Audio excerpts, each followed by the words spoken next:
Welcome to our channel. Today we how to reset Xfinity gateway settings easy guide step by step clearly.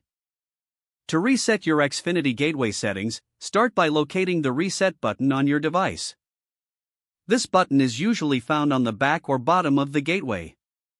Using a narrow object, such as a paper clip or pin, gently press and hold the reset button. Hold the button for about 10 to 15 seconds.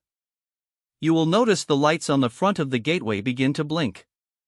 Release the reset button once the lights start blinking.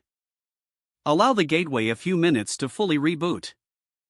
After it reboots, the gateway will return to its factory settings.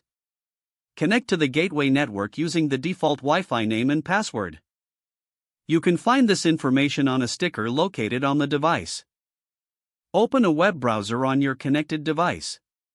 In the address bar, type in 192.168.1.1 and press enter.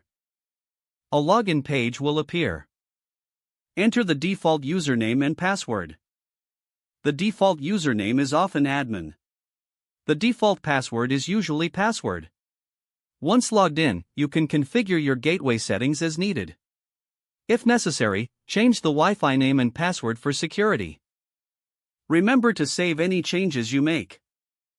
Your Xfinity gateway settings are now reset and ready for use. You can reconnect your devices using the new Wi-Fi credentials. If the page does not load, refresh the browser or try again in a private or incognito window. Make sure you are using the correct email address, then retype it carefully to avoid small typos. If your password is not accepted, use the reset option and create a new strong password you can remember.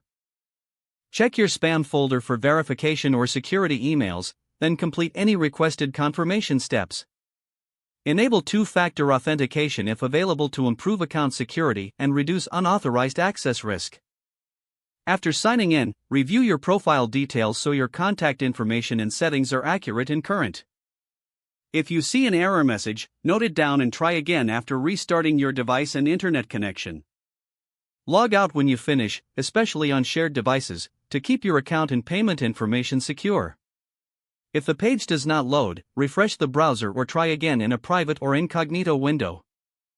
Don't forget to like this video and subscribe to our channel for more step-by-step tech guides.